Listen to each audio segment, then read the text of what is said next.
Good morning students. Today is the topic related to media, जनसंचार की विधाएं। जनसंचार को समझने के लिए संचार के स्वरूप को समझना आवश्यक है। संचार के मूल में चर धातु है और चर धातु का अर्थ होता है विचरण करना, एक जगह से दूसरी जगह पहुंचना। यह पहुंचना मनुष्य का भी हो सकता है और अन्य प्राणियों का भी हो सकता है, ध्वनि का भी हो सकता है, चित्र का भी हो सकता है, प्रकाश का भी हो सकता है। परंतु हम जिस संचार की बात कर रहे हैं उसका अर्थ मानव के संदेशों को पहुंचाने से है। यानी पहुंचाना का तात्पर्य संदेश को भेजना या प्राप्त करना। तो इस तरह से संचार अनुभवों की साझेदारी है। संचार माध्यम से आप क्या समझते हैं? अगर ऐसा पूछा जाए तो आप लिख सकते हैं कि संचार स्वयं में एक प्रक्रिया है, एक जगह से दूसरी जगह पहुंचने की प्रक्रिया। यह प्रक्रिया प्रायः किसी प्राकृतिक माध्यम के सहारे गति करती है। उदाहरणतः हम बोलते हैं तो ध्वनि तरंगों और वायु तरंगों के सहारे हमारी बात पहुंचती है और इसी प्रकार तरंगे हमारे इस स्पर्श, संवेदन, इशारे आदि के को हम संचार का माध्यम मानते हैं। संचार के तत्व निम्नलिखित होते हैं।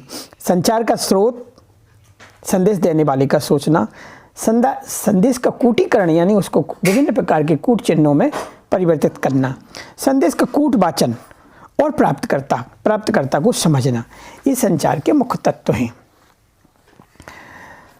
संचार की भूमिका किसी संदेश को भेजने वाला संचारक का स्रोत होता है और उसका प्रथम गुण संदेश की स्पष्टता होता है और दूसरा गुण संदेश को प्राप्तकर्ता के अनुकूल कूटीकृत करने में, यानी विभिन्न कोटों में उसे कूटीबद्ध किया जाता है। कूटीकरण क्या होता है? संदेश को भेजने के लिए शब्दों को, संकेतों या ध्वनि चित्रों का उपयोग किया जाता है। भाषा भी एक प्रकार की कूट चिन्ह होता है, यानी उसके लिए विशेष संकेत दिए जाते हैं। अतः प्राप्तकर्ता को समझाने योग्य कूटों में संदेश को बांधना कूटीकरण कहलाता है, जिसे इंग्लिश में एनकोडिंग कहते हैं। कूटवाचन या डिकोडिंग क्या होता है? तो कूटीकरण की उल्टी प्रक्रिया कूटवाचन कहलाती है, जिसके माध्यम से संदेश प्राप्तकर्ता कूट चिन्हों को में बंधे हुए संदेशों को समझता है और इसके लिए आवश्यक है कि प्राप्तकर्ता भी कोड का भी अर्थ समझता हो, संचारक समझता है। फीडबैक क्या होता है? कूटीकृत संदेश के पहुंचने पर प्राप्तकर्ता अपनी प्रतिक्रिया प्रकट करता है। यह आवश्यक है, इसी से पता चलता है कि संचारक का संदेश प्राप्तकर्ता को पहुंच गया है। शोर क्या है? किसी भी अवांछनीय ध्वनियाँ जो सुनने में अच्छी नहीं लगती उन्हें हम शोर कहते हैं। संचार प्रक्रिया में किसी प्रकार की बाधा आ जाए उसे शोर कहा जाता है। संचार के विविध प्रकार, संचार मौखिक भी होता है, संचार अमौखिक भी होता है, सांकेतिक भी होता है, अवैयक्तिक भी होता है, समूह संचार होता है और जनसंचार होता है। सांकेतिक संचार संकेतों के माध्यम से संदेशों को पहुंचाना संकेत संचार होता है। मौखिक संचार मुख द्वारा व्यक्त करके ध्वनियों के माध्यम से संदेशों को पहुंचाना मौखिक संचार होता है।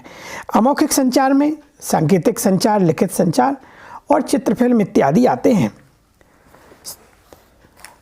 समूह संचार जब व्यक्ति किसी एक व्यक्ति से नहीं बल्कि एक से अधिक व्यक्तियों को बात करता है या किसी समूह के सदस्य आपस में विचार विमर्श करते हैं तो उन्हें हम समूह संचार कहते हैं।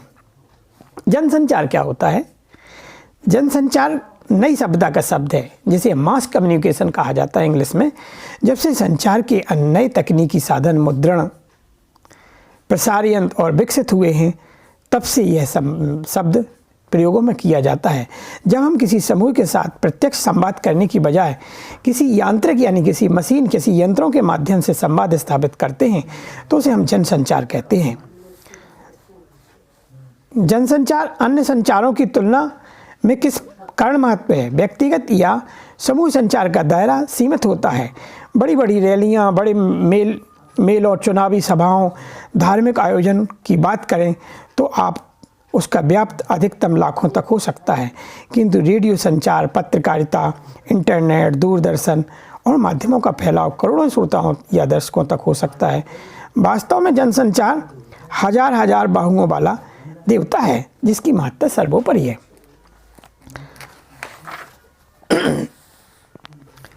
प्रिंट मीडिया से क्या समझते हैं आप? प्रिंट मीडिया का आशय है छपाई वाले संचार माध्यम, इसे मुद्रण भी कहते हैं। इनके कुछ रूप निम्नलिखित होते हैं, जैसे समाचार पत्रिकाएं, पुस्तकें, इश्तिहार। किन्हीं दो मुद्रित माध्यमों के नाम? समाचार पत्र और पत्रिका। समाचार पत्र के कार्य करने कितने और कौन कौन से भागों में बांट सकते हो? तो समाचार पत्रों को संकलित करना, संपादन करना, मुद्रण करना और प्रसारण करना। पत्रकारिता शब्द का आरंभ किस विधा से हुआ है? पत्रकारिता शब्द का आरंभ समाचार पत्र और पत्रिकाओं से हुआ है। आजकल रेडियो, दूरदर्शन, नेट समाचार भी इसके अंतर्गत आते हैं। समाचारों को संकलित करने को किस नाम से पुकारा जाता है? संवाददाता के नाम से पुकारा जाता है। समाचारों को छापने योग्य बनाने में विभाग का नाम लिखिए। संपादकीय विभाग। छापे खाने के आविष्कार का श्रेय किसको जाता है? छापे खाने का जर्मनी के प्रसिद्ध वैज्ञानिक जॉनस गुटेनबर्ग को जाता है। आज़ादी से पहले कौन कौन से पत्रकार हुए? आज़ादी से पहले के पत्रकार जैसे भारतेंदु हरिश्चंद्र हैं, महात्मा गांधी हैं, लोकमान्य तिलक हैं, मदन मोहन मालवीय हैं, गणेश शंकर विद्यार्थी, माखनलाल चतुर्वेदी, महावीर प्रसाद द्विवेदी, बाबू विष्णुराव पराड़कर, प्रताप नारायण मिश्र, शिव पूजन सहाय इत्यादि, रामवृक्ष बेनीपुरी और बालमुकुंद गुप्त आदि हैं। आज़ादी से पूर्व प्रमुख समाचार पत्रों और पत्रिकाओं के कुछ नाम बताइए, जैसे केसरी, हिंदुस्तान, सरस्वती, हंस, कर्मवीर, आज, प्रताप, प्रदीप, विशाल इत्यादि हैं। एफएम इलेक्ट्रॉनिक संचार माध्यम। जिस जनसंचार के माध्यम से इलेक्ट्रॉनिक उपकरणों का सहारा लिया जाता है उन्हें इलेक्ट्रॉनिक संचार माध्यम कहते हैं, जैसे रेडियो, दूरदर्शन, इंटरनेट इलेक्ट्रॉनिक माध्यम हैं। उल्टा पिरामिड शैली क्या होती है? समाचार को लिखने की शैली को उल्टा पिरामिड शैली कहते हैं। इसके अंतर्गत सबसे महत्वपूर्ण समाचार को सबसे पहले और उसके बाद कम महत्वपूर्ण समाचार को बाद में लिखा जाता है तथा कम महत्व की बात सबसे अंत में लिखी जाती है। 6 ककार से क्या समझते हैं? समाचार पत्र में का से शुरू होने वाले शब्दों को ककार कहा जाता है और इसमें क्या, कब, कहाँ, कौन, कैसे, क्यों, ये 6 शब्द समाचार पत्र में मुख्य भूमिका निभाते हैं, इसलिए हम इन्हें 6 ककार के नाम से जानते हैं। समाचार पत्र लेखन के जो अंग हैं वो शीर्षक, मुखड़ा, निकाय इत्यादि हैं। समाचार माध्यमों में काम करने वाले पत्रकार कितने प्रकार के होते हैं? एक पूर्णकालिक पत्रकार होता है, अंशकालिक पत्रकार होता है और स्वतंत्र पत्रकार होता है। डेडलाइन क्या होती है? कोई भी समाचार पत्र जिस अवधि में के बाद छपता है वह अवधि ही किसी समाचार के लिए डेडलाइन कहलाती है। उदाहरणतः प्रायः समाचार पत्र 24 घंटे बाद छपते हैं, अतः पिछले 24 घंटे की खबरें ही छापने योग्य होती हैं। इससे पूर्व की सूचनाएं बेकार हो जाती हैं, अतः अखबारों में के लिए 24 घंटे की अवधि डेडलाइन कहलाती है।